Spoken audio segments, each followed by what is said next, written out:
do. Beep ba ba ba doop ba doop. Going live. Are we live? I think we are live. So yeah. Just pull up the stream a beam.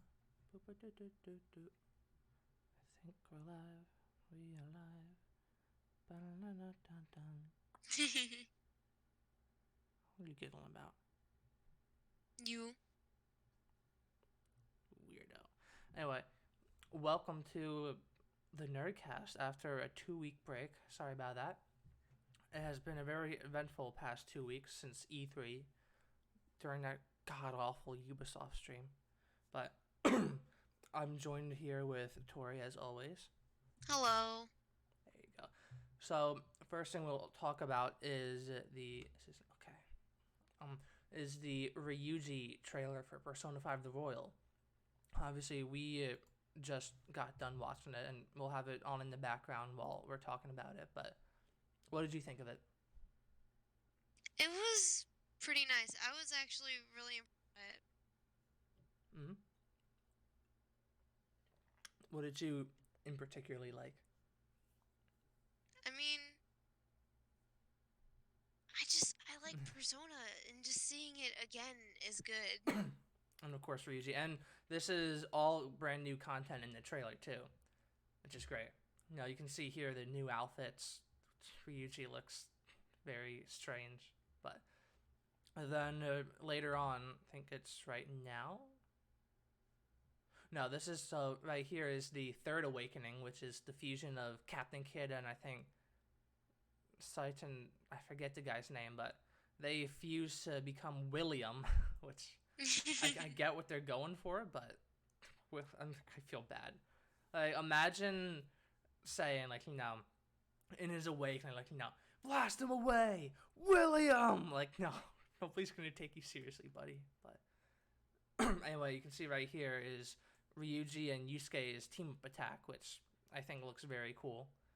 I don't know. It makes me wish that there were more in-game cutscenes. I mean, I love the anime cutscenes, but the in-game stuff just looks really interesting.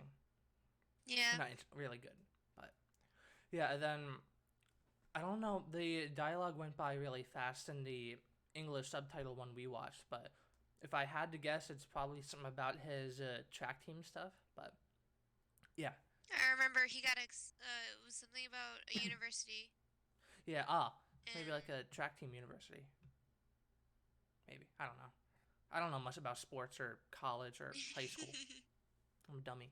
But so the next character trail will be Akechi, which should be interesting because during the initial launch of Persona 5, they didn't show anything of Akechi at all. So, obviously now they're at the point where they're willing to show a trailer for him. So some new content. There's also the fact that I think it was the initial Persona 5 The Royal trailer, they had showed a anime cutscene with Haru, and you could see a little bit of what's his name, Akechi's leg, which obviously, at least to me, implies that Akechi lives instead of dies, which will be interesting because how they would do his redemption arc, I don't know.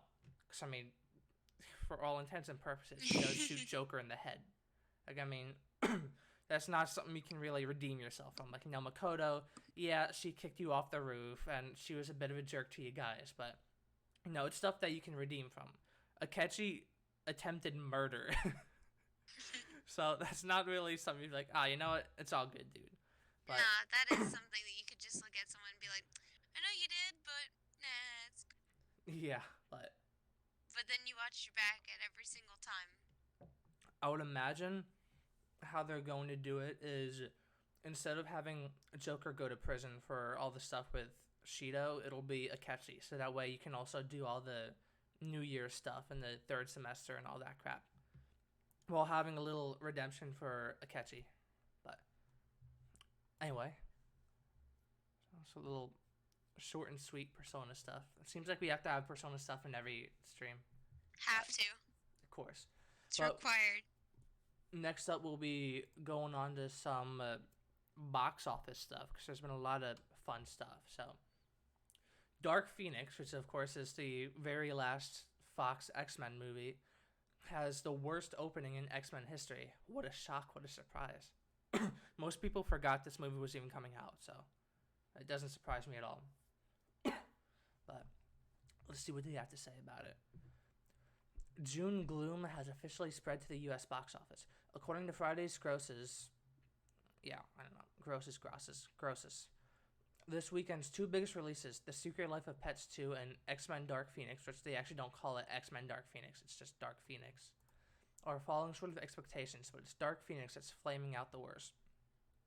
Disney Fox's latest installment in the X-Men franchise is on pace for a $34 million opening after collecting just $14 million on Friday, which would make it the worst debut ever for an X-Men movie.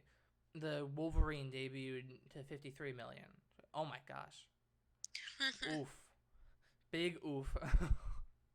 Yeah, okay, so still the Simon Kinberg directed Phoenix has yet to bow internationally, where the franchise has excelled in the past, but with a $200 million price tag and mostly poor reviews, 20% on Rotten Tomatoes as of the time writing this article, which was June 8th. So let's see, 20% on Rotten Tomatoes. It will need some kind of box office mutation overseas. Get it? Mutation, X-Men. Dark Phoenix, the seventh and final project in the X-Men series, stars Sophie Turner, who's obviously used to be, what's her name, Sansa, Jessica Chastain, Michael Fassbender, and James McAvoy, and is currently playing in 3,700 locations. Whatchamacallit, Godzilla isn't doing that good either, which is disappointing, because I did like that. Like, the story wasn't that good at all, but I don't know. I'm a sucker for that kind of crap, but... It's Godzilla. Yeah. Moving on to Men in Black. Ooh, international.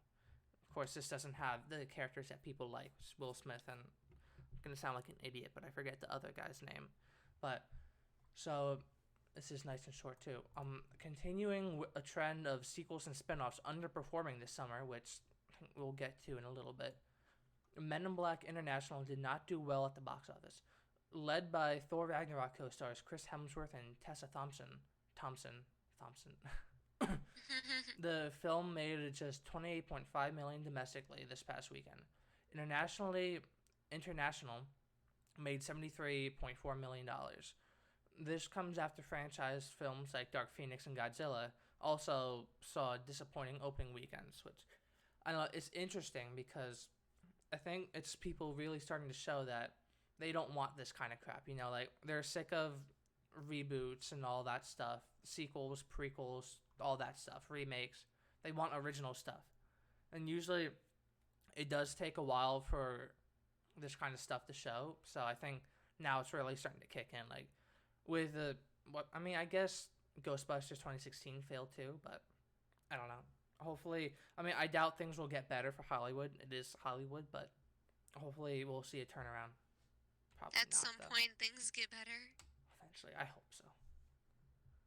But Toy Story 4. So I have not seen this movie. I know you haven't either, Tori, but... I don't leave the house. Yeah. The ending, which I guess the only spoilers we'll have for this stream is Far From Home, Spider-Man Far From Home. So just a forewarning now. That'll be at the very end, though, so you don't have to click off just yet. Wink. But the ending to Toy Story 4, from what I heard, is, it's mostly liked, so I'm definitely in the minority, but I don't like it. It's just, I don't know. It rubs me the wrong way. Obviously you can see here it does look very nice, but nothing can beat the original 3. Like, from what I've heard too, it's like it was a good movie, but it was like it didn't need to be made, you know. But anyway, on its face, an estimated $118 million Friday to Sunday, which opening weekend domestic debut for a $200 million budgeted animated sequel is a pretty solid performance. However, compared to expectations, predictions, and tracking, to say nothing of alleged brand value, Walt Disney's Toy Story 4 opening weekend left a little to be desired. Pretty much all the tracking argued that the acclaimed Pixar flick would earn over/under $150 million this weekend, with the optimists arguing closer to 160 million and Disney arguing a low ball of 140 million. A 118 million, I said million a lot in that sentence, million opening weekend is not remotely a catastrophe, but it's a curiosity. Moreover, the film's domestic debut was below the 183 million opening weekend of Incredibles 2 in 2018 and the 135 million opening of Finding Dory in 2016. That came out in 2016? I thought it was sooner. I know. Time goes by too fast. Anyway, coming in below the adjusted for inflation domestic openings of Incredibles 2, Shrek 3rd, Shrek 2, Finding Dory, Minions, and Toy Story 3. Oh, and it also had a somewhat frightening 2.49 times weekend multiplayer stemming from a 47.4 million Friday. That means nothing to me. I have no idea what that means. With the huge caveat that the film was well reviewed and well received, and thus should leg it like a champ over the next month. What exactly went wrong, or less right, which is the same way of saying what went wrong. But we won't go much far. Oh God, Pikachu, get out! But Pikachu's good. It is interesting to go back to the point of all the sequels and stuff going to crap, but I don't know. It's interesting. Hopefully, we'll get more original movies. Excuse me. Maybe at some point we'll get something new, a different storyline. Yeah. But anyway, I think I told you this before, but a much more interesting plot line for Toy Story 4 would have been, say, since with modern times, kids play less with toys and more play with video games. It could be the toys adapting to that kind of society, having to accept that kids aren't playing with toys as much anymore. I think that would be an interesting plot. If I do say so myself. We didn't get that. We didn't. We got a story about a spork. And my poor boy Woody getting thrown to the sideline and having to deal with that. But anyway, Batwoman 2. Here we go. Okay. I won't play the trailer because I'll get this taken. Oh, no, stop. I'll get it taken down by the scumbags at CW. But this trailer, it didn't really show anything. It didn't need to be made at all. It's just her getting on a bike. Yeah, it's just her getting on a bike with this stupid "I'm a woman" song. It's just. That was in the other ones too. Yeah, it's in I think it was in both trailers so far. It's I don't know why they liked it so much, but they do. Because I'm it's really upsetting too, because the original Batwoman's thing was not that she was female Batman. Yes, she was, but she was different than that. Yeah. And the way that they're playing it off is that she's this huge, she's just so happy that she thinks she's better than Batman because she is female. That was not the case. We don't need to start making that the case. And the song "I Am a Woman" is actually super dumb, and I hate it. Perfectly said. This is, I keep thinking about that dumb line. That suit is literal perfection. It will be when it fits a woman. Oh my God. That's so dumb. It was so bad. The suit was fine. The suit was fine.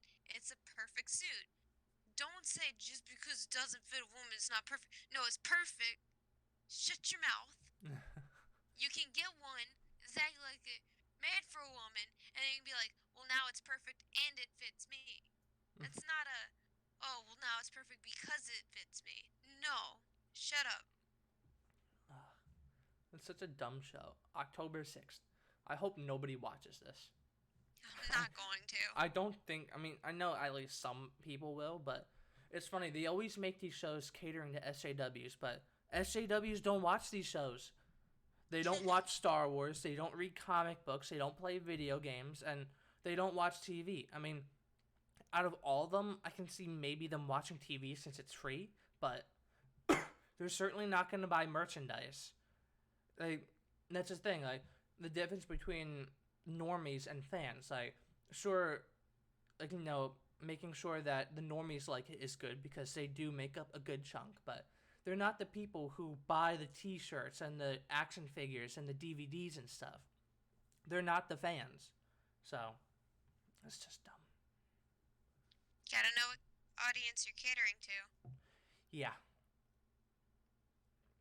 But so before we get on to the next one, I mean, we won't look at her ugly ass hand, but that's a little prelude to what we will be talking about. What are some let's see. What are some movies that you need to see to feel like you have a fulfilling life? So, I would say for me, the Lord of the Rings trilogy would be one of them. It's one of my favorites too. Um I feel like at some point you have to watch the original Star Wars movies. It's funny, a lot of these movies I'm about to list I haven't seen, so I'm gonna sound like a hypocrite, but Saving Private Ryan, Highlander, Godfather, what are some other movies? I would say the first two Sam Raimi Spider-Man movies, but I mean, like, it's not like if you haven't seen them, like, what are you doing with your life? But I'd say the original Toy Story trilogy, those definitely. Um, Old Disney when it was good. yeah. But so, what are some of your movies?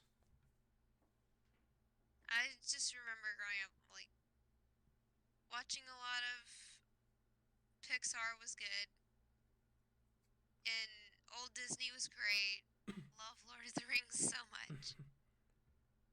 Uh, Those were good movies.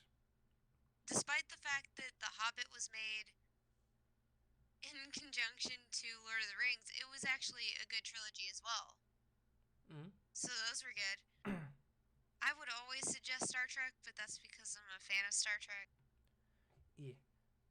And specifically, not the new J.J. Abrams movies, right? The original shows? No, the originals. Okay.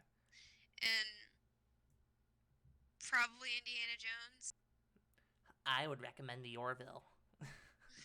But, yeah, actually, I've seen the first two Indiana Jones, but I haven't gotten around to the third one yet. Then I won't even touch the fourth one. It continues to get ridiculous. That's good to know. But, so, I know a lot of people actually really don't like the Hobbit movie, so what are some of the reasons you like it? I like it because, one, it's filling in a part of the story that we didn't see within Lord of the Rings. It was showing us why Bilbo had the ring, what was going on to that point. Yes, they gave us a very brief explanation in Lord of the Rings, but to see it back and to watch the entire process through it felt fulfilling. And it just felt like not only did I have a very conclusive and completed storyline, but I enjoyed how things were handled. I mean, yeah, Five Armies was a bit iffy, and I kind of wasn't the hugest fan of that one, but it was still really great to watch everything happen. I enjoyed it. Like, they did build up a whole lot to Smog being the big bad evil guy, but then they turned around and were like, no, instead it's this giant war, which seemed kind of dumb. But I was still okay with it because the way that they were going through things and handling it was creative and it was new. They killed the dragon, great job. And they killed it in a way that no one expected. It wasn't any main character that killed the dragon. It was this background dude that meant literally nothing. And he did good. And you're watching these background characters have lives and stories and experiences. And you're watching the main characters do so as well. And it's true world building. And you see that everyone is their own person, like, with or without the story. Interesting. Yeah, for me... me... I ran. It's alright. Rants are good. But, so, with me, I think I've watched An Unexpected Journey twice. Once in theaters and once on DVD. I might have seen it more on DVD, but I don't know. I've seen the Desolation of Smog once, and then Battle of the Five Armies once, and I would say it's in order of how they release. Like, An Unexpected Journey was definitely my favorite out of the three. Then Desolation of Smog is good, but it's just good. And then Battle of the Five Armies is meh. Like, I was watching, I think I had told you this a while ago, but during the heat of the Game of Thrones debacle with the Long Night, Yeah. that had gotten me to watch some of the battles for the Lord of the Rings. And at some point, I had moved on to the Hobbit battles, specifically the big battle at the third movie. And Yeah. I was looking, I was like, man, this looks awful. Like, It did. it's just the CGI looked so bad. Like, I don't know. There's way too much CGI. Like, the thing with me, at least, like with the Lord of the Rings, one of the things that makes it so great is that it all looks so real. Like, I don't know. It's good. Things had weight.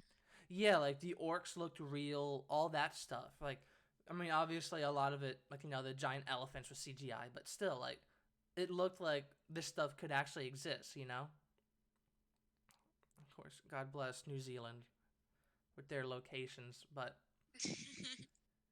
yeah. So, moving on to the topic on screen, I think it was a few weeks ago, June 16th, it started.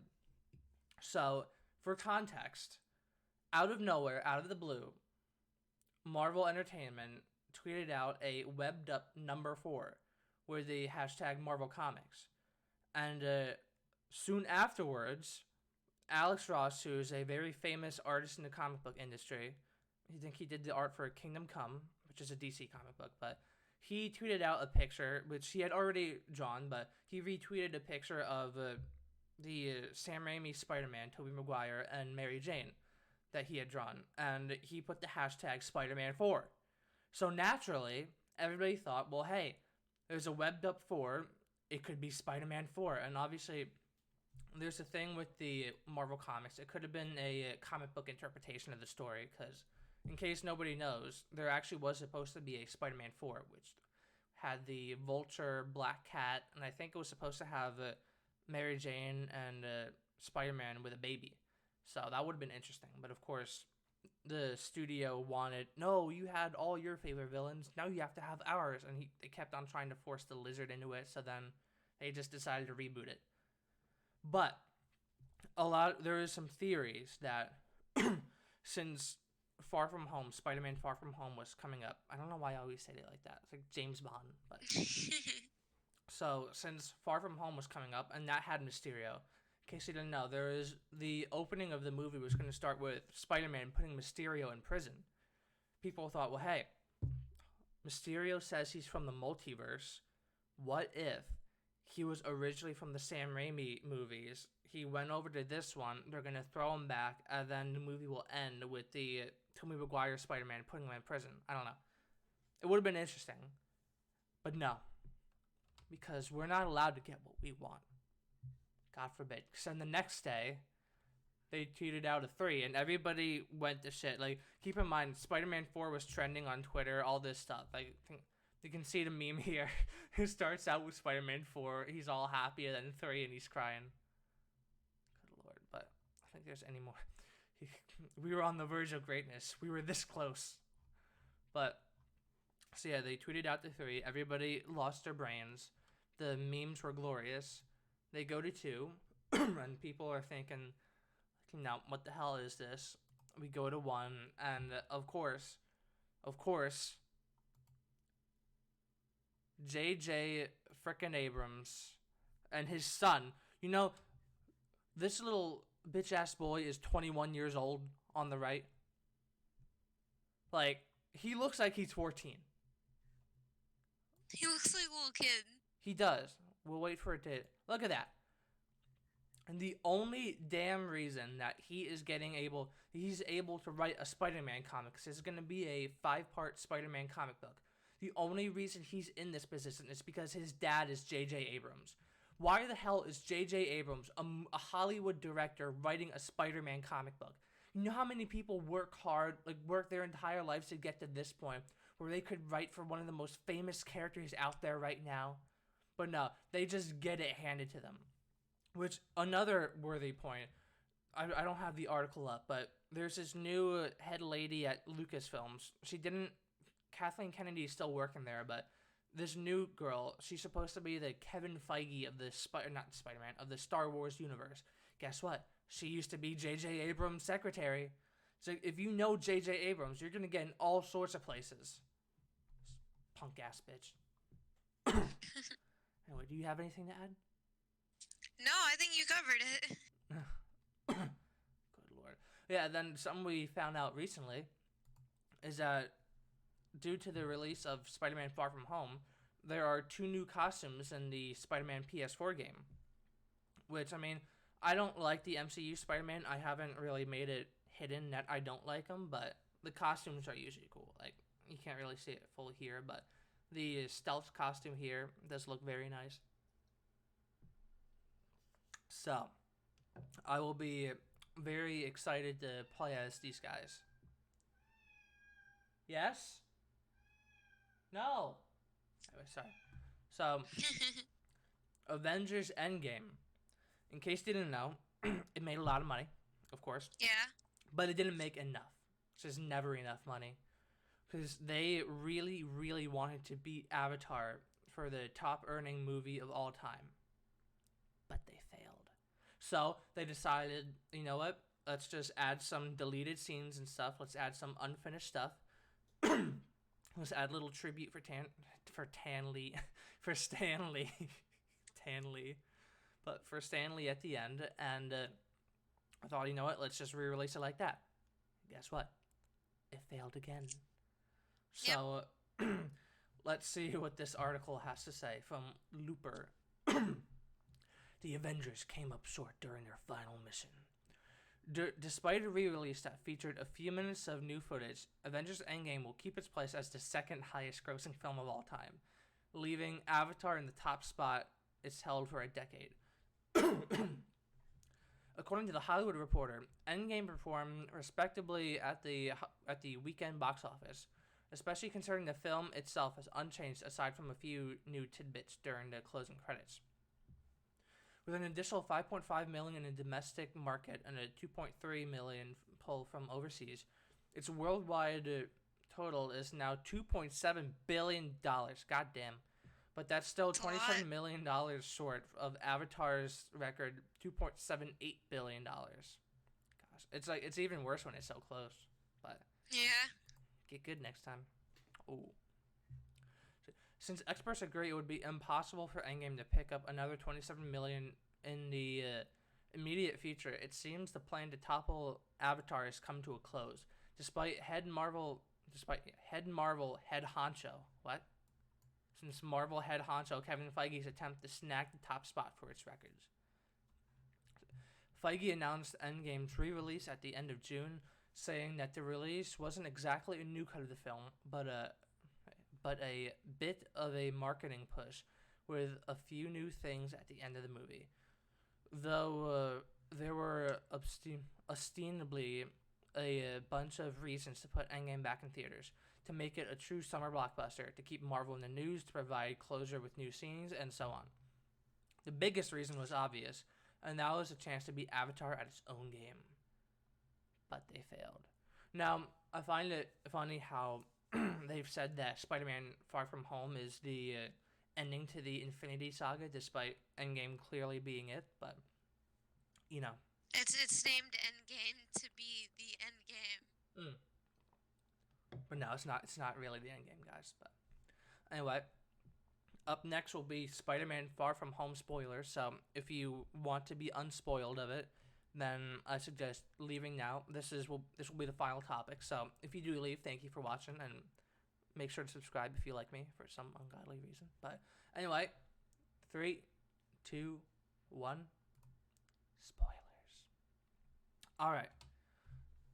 So, this is a lot longer than one I read, but I will go over everything because I am a dedicated, I'm not a news journalist, but that's just how it be. You're just dedicated. Yeah, dedicated to nothing. Meow. So, movie starts off with Fury and Hill in Mexico, talking about a storm with a face. Then quickly they're facing the Earth Elemental, and Beck then appears to save the day. Marvel Studio titles with "I Will Always Love You" playing. Excuse me, sir. Midtown Newscast playing a homage video to Stark, Rogers, Romanoff, and Vision. And then they talk about the blip, quote unquote the blip, aka the snap, which the snap sounds a lot better. The blip sounds like some Pixar thing. But, I mean, nothing against Peter Pixar. Tingle.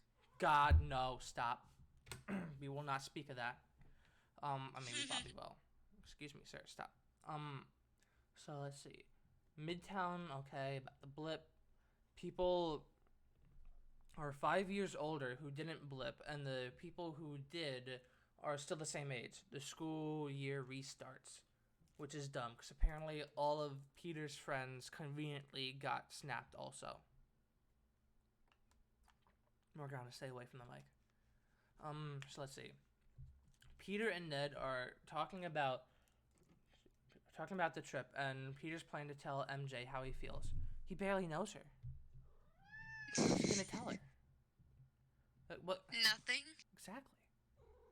Morgana.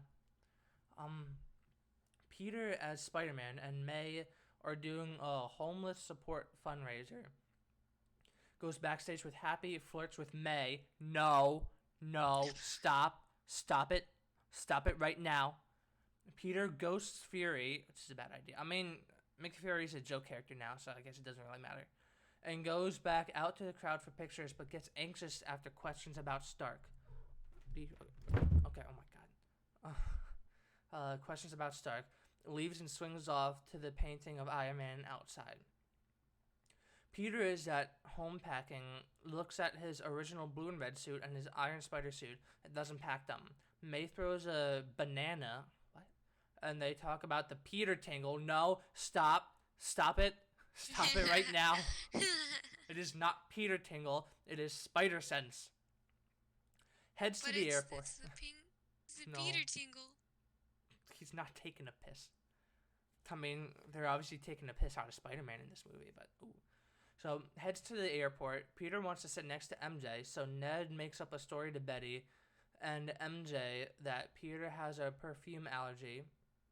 What?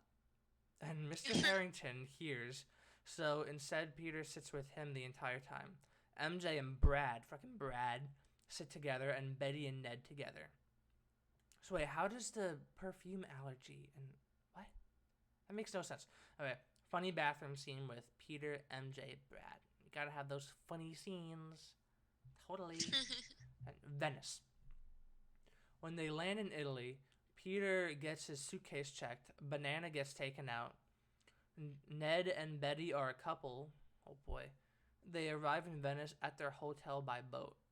Why do a teenage boy and a teenage girl have a hotel together? That sounds like a recipe for disaster. That's called someone didn't realize that schools would never allow that.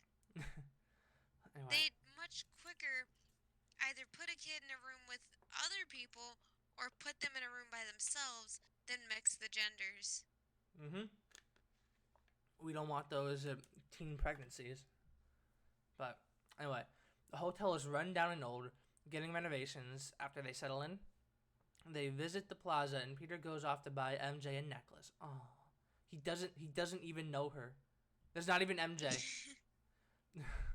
He runs into her, and they're walking, and that's when the water elemental shows up. Oh boy, what did they call him? Oh, I forget the name. Wait. Oh, that's gonna bother me. That's it. Oh wait, no, it's. Oh, that's gonna bother me. Anyway, so the water elemental shows up. Peter tells Ned to run away with his classmates while he tries to help with no suit on. So he puts on a festival mask. Sorry about that. Festival mask, and then Beck shows up, which Beck is Quentin Beck, aka Mysterio. Ooh. Comes in and Peter starts helping him by saving a tower from collapsing, but gets hit by the bell twice, but still helps. They used "but" twice. That's not good. After the events, They're watching the news. The Mysterio nickname is created there by Peter's classmates. Peter is on the phone with May and Happy. No. And after he talks to MJ about Paris and the Eiffel Tower. See. Cuts to Peter and Ned getting ready for bed. Fury knocks Ned out, which we've seen in the trailer about a half dozen times. The tranquilizer. Yeah. They start talking about the elementals. But they keep getting interrupted by teachers or classmates knocking on the door. Oh boy, we gotta have those funny scenes. Gotta have them funny. You know what? Yeah. At this point, I'm gonna nickname the water elemental Bubbles. But so, Bubbles. Let's see, knock on the door.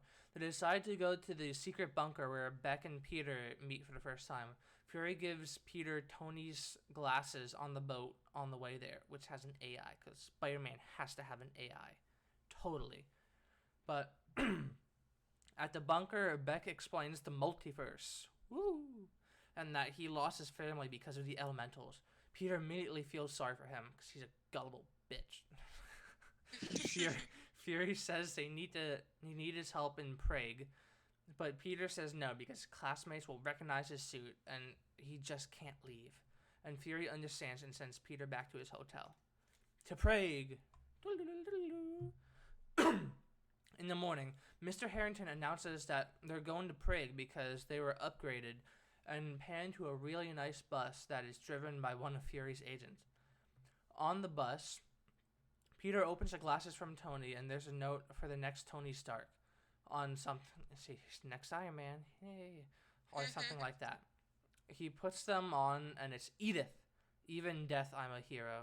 I'm the hero, if I remember correctly, and tells Peter that he has access to all of Tony's files, and everything really. Text messages and stuff are shown on screen. They stop in Austria for a bathroom break. I don't know where. That seems kind of weird, but I'm not familiar with the world map, so maybe that's just fine. Here, Fury's agent tells Peter to go to another room where another agent, attractive agent, is waiting for Peter with his stealth suit. She tells him to take off his clothes, and he's hesitant, but after another push from her, he takes off his pants. When his pants are off, Brad walks in, thinking it was a bathroom, and he takes a picture of Peter and the woman. That's actually kind of funny. Yeah, that one's a good one. Yeah. So Peter storms out of the room to tell Brad that it isn't what he looks like, and Brad admits that he likes MJ too, and that he was gonna show her the picture, which made Peter mad. He got to use her powers to beat Brad up. Who the hell is Brad? I have no clue. He's just out of nowhere. Peter goes back to the bus to talk to Edith about erasing the picture, and makes Brad the target. But Edith literally sends a drone to kill Brad. And while Peter's trying to call off the drone, a funny sequence happens on the bus with everyone, and Peter is relieved that he didn't kill Brad, and eventually successful when he deletes the picture off Brad's phone. Prague. Let's see. They're staying in a fancy hotel thanks to Fury, and immediately Peter's almost called to duty by Fury. So he goes to meet him, Hill and Beck, where they talk about the fire elemental that is supposed to strike there. Fireman. Smokey. Yeah, Smokey the Bear. I remember Smokey. He was terrifying. Let's see. Fury gives him a tough talk, and he's upset. Wah wah. Beck then comforts him on top of the building. Peter tells Beck that he worries about his friends, so he makes them go to the opera to keep them inside. Let's see. At the opera house, Peter and MJ are cute and awkward. Aw, that sounds familiar. But Peter is then signaled by Fury to head to his post, so he ditches MJ. MJ realizes Peter is gone, so he follows him outside of the carnival happening in Prague that night. Betty and Ned, too. No period. Oh, yeah. Actually, none of these end of the sentences have periods. At the carnival, MJ is walking alone by herself, looking for Peter. Ned and Betty get on the Ferris wheel. The fire elemental appears under MJ's feet, and chaos starts. Beck and Peter fight the fire elemental, and you notice that there's one time Peter shoots his web to attach to the Ferris wheel. Excuse me. a Ferris wheel, but it bounces off before it can attach. He has to end up saving Betty and Ned. Beck sacrifices himself to destroy the creature he lives. Fury and Hill show up to the scene and invite both of them to Berlin to talk about putting together a team like the Avengers, and they're up for it. Beck invites Peter for drinks, so they go to a bar where Peter is drinking his juice and talking about his friends, Stark and the new Edith glasses. Beck says Peter doesn't look good in the glasses, so Peter has Beck try them on. Stupid. And he decides to transfer its owner to Beck because Stark would have liked him, and they made it, and that maybe Stark meant in the note that he gets to choose who the next Stark is.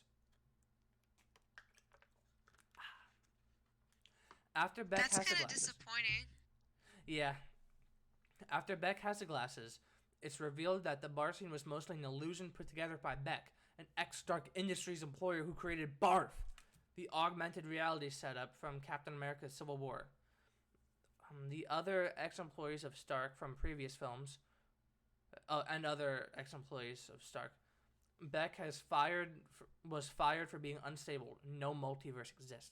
Dun dun dun. Peter goes back to the hotel, and everyone is heading home to New York City the next morning because of what's happening, so the trip is canceled. Peter decides to ask MJ out to walk, and she says yes. They go to the bridge where Peter is about to confess his feelings, and MJ spills that she knows he's Spider-Man. LOL, everybody knows. And he's denying it until MJ pulls out a projector and projects the air elemental, and the two put together that Beck is faking it. So, pulls out a projector that projects the air. Oh, okay. Yeah, Beck is faking it. So Peter confesses about his identity, which I don't know why. Of all, no. Could have just said, no, you're wrong. And MJ is shocked because she was only 60% sure that he was Spider-Man. Meanwhile, Beck and his crew are creating a new illusion for London, with Edith this time. Here you see how unstable Beck is and how his technology works. However, it's not perfect because of the missing projector MJ had. So Beck puts a hit on Peter and her after he discovers they had it. I don't know why that sentence was so hard to read. Let's see. I had it. Let's see. Put a hit on him. Peter and MJ are back at the hotel where Peter says he has to go to Berlin to see Fury. Ooh. He changes into the stealth suit in front of MJ until she turns around. And Ned comes in and tries to lie, but MJ says she knows already. Peter catches Ned up about what him and MJ discovered and stresses not to tell anyone. He heads off to Berlin to stop the trains, on top of trains. Do I have to read all of this? This is a lot. Once in Berlin, Fury picks him up and they head to HQ, where Peter's explaining everything to Fury, but turns out HQ is just an illusion from Beck. This puts Peter in a massive illusion, battling himself, getting thrown in different directions, seeing a dead Tony Stark, seeing MJ get thrown off the Eiffel Tower, etc. It's a lot. I wonder what they could have done if they had I guess Mysterio doesn't know about Uncle Ben, but they could have had Spider-Man tell him about Uncle Ben and had an illusion of Uncle Ben and stuff. Instead, they decide to completely ignore it. When he thinks the illusion is done, when Fury shoots Beck, it doesn't make sense. He admits to Fury that Ned, MJ, and maybe Betty know about Beck's tricks. But it's actually Beck as Fury. Dun dun dun. Peter ultimately then gets hit by a train. Eventually, he pulls himself into the empty car and he falls asleep. Oh boy, that's exactly what happens when you get hit by a train. You just fall asleep. You just need a nap. Peter wakes up in a jail cell in the Netherlands with 3 other nice guys. He breaks out by breaking the lock, and outside he calls someone on with a local's phone. Turns out it's Happy who flies in to find a broken, beat-up Peter who's limping, but Peter's worried that Happy isn't real. But Happy proves that he is with an antidote from their first time in Berlin. Peter's relieved and they hug. Aww. On the plane, Peter is getting stitched up and he can't deal with the pain and starts shouting in frustration about how he messed up giving Beck the glasses. They have a chat, and that's when Happy shows Peter the suit machine where Peter can create a suit. Oh boy, it's just like a video game. LOL. I almost died. I almost choked. Peter. Don't do that. I know, that wouldn't be good. Morgana would have to save me. He'd just watch. But anyway, Peter quickly learns the technology to make a suit, which leaves Happy looking at him fondly, probably reminding him of Stark. He's Iron Boy. He's not Spider-Man. Meanwhile, Peter's classmates have a layover in London before heading to New York City. So with Beck's crew, he plans to have them in the middle of the air elemental chaos, placing them on the London Bridge on a rooftop bus. Beck is preparing for his illusion somewhere else, and Fury pretends to believe Beck about the elemental. Anyway, the illusion starts putting Peter's classmates in danger. Peter and Happy arrive shortly after, with Peter jumping off the plane, which we've seen in the trailers, into the storm. Knowing that everything is an illusion, he jumps right through the illusion and starts messing with the drones after he breaks with his taser webs. Okay. Happy meets with MJ, Ned, Betty, and Flash to get them to safety. Safety. They eventually end up in a vault somewhere where Beck keeps an eye on them with a drone. Ooh. Beck finds out that Peter is messing with the drones, so he hypes up the power on them to kill Peter. Peter then ends up very wounded on the bridge with no web shooters and figures out that he could use power source from the drones to blast himself to get to where Beck is near the bridge. When he gets to Beck, Beck is angry. This person likes to use Beck. Why not Quentin? Quentin is a jackass name, so anyway. Quentin is angry, and him and Peter fight for a bit until Beck throws him into another illusion. But Peter knows better and uses his Peter Tingle to fight through it, breaking drones and the overall illusion. This ends with Peter regaining control of Edith and self-destructing the drones. Beck is talking, and before he dies, a gunshot goes off where the real Beck is standing, who actually gets killed. Peter asks Edith if it's real, and she confirms he's dead. Peter heads back to the bridge where MJ is running towards him, and they hug. Aww. Peter is worried about his friends, but she says they're okay. And she shows Peter the broken necklace that Happy gave her, just in case Peter didn't make it back. And he apologizes for it being broken, and they both confess their feelings. Aww. MJ pecks Peter's lips, then Peter does the same, and then they go for a longer kiss. Aww. This is exactly what I want from a Spider-Man movie. I mean, to be fair, they had a full-on makeout session in Spider-Man 1 for Sam Raimi. Yeah. But you see, the difference is Kirsten Dunst is hot. No offense, Zendaya, but, you know. New York. When they arrive back to the airport, Peter and MJ are a couple. You find out Betty and Ned broke up. Peter is greeted by May outside the airport, and it quickly jumps to Peter in his suit, having a talk with May and Happy about their relationship. He dips the conversation to go on his date with MJ. When they meet up, they swing around together, and the movie ends to play the first credits. Here's probably the best part about it. The whole movie. I mean, kind of. It starts with Peter and MJ finishing their swing. She doesn't like it, then Peter says he has to go. He lands on a light post when the news on the large screen reveals a video recording of Beck in London during the fight, talking about how Spider-Man did everything in London because it shows him self-destructing the drones. It cuts to J. Jonah Jameson, played by J.K. Simmons of the Daily Bugle, revealing Spider-Man's identity to be Peter Parkle. Peter Parkle. Peter Parkle. As said by Beck. And then a picture of Peter shows up on screen. Peter is left shocked, and so is MJ on the ground. So I like that J.K. Simmons came back as J. Jonah Jameson, but the fact that they revealed Spider-Man's identity, we'll get to that. And then the end credits. It's revealed that Fury and Hill were Skrulls, Talos and his wife, while the real Fury was on a Skrull ship in space having a VR vacation. Seems like Fury sent them to do his job. So, of course,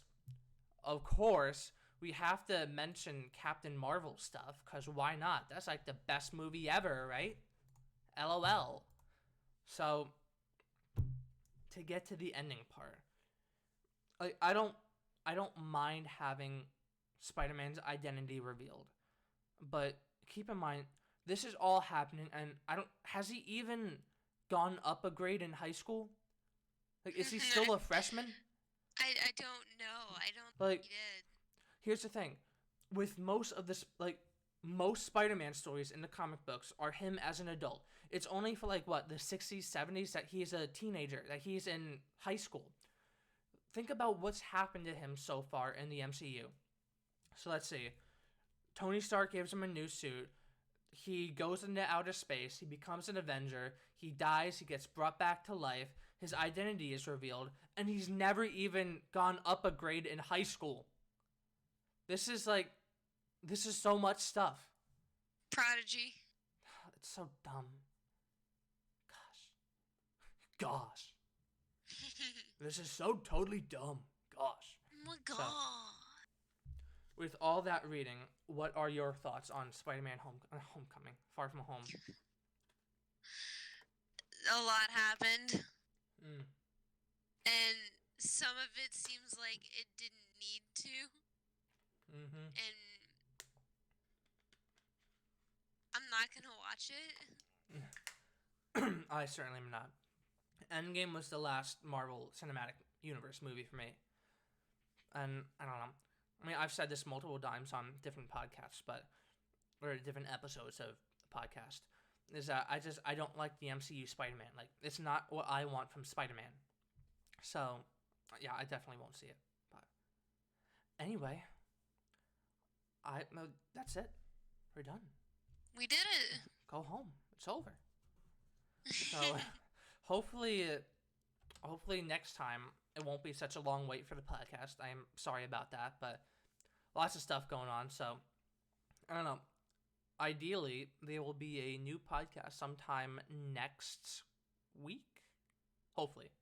I know. Maybe. It's like, I like to, like, I don't usually pre-script it, but I like to have notes on stuff to talk about, because, I don't know, I would imagine, like, if we just talk off the whim, there'd be a lot of silence, pauses, and, like, that wouldn't really make for good content, so. A lot of things that I would just end up saying that would just make no sense. Yes. So, yeah. I like to have a list of topics, but. So, sometimes other weeks are more slow on stuff, and I don't know. But YouTube is always the best help to find stuff to talk about. But anyway, I will see you all next time. Let's see if I can remember how to close a stream.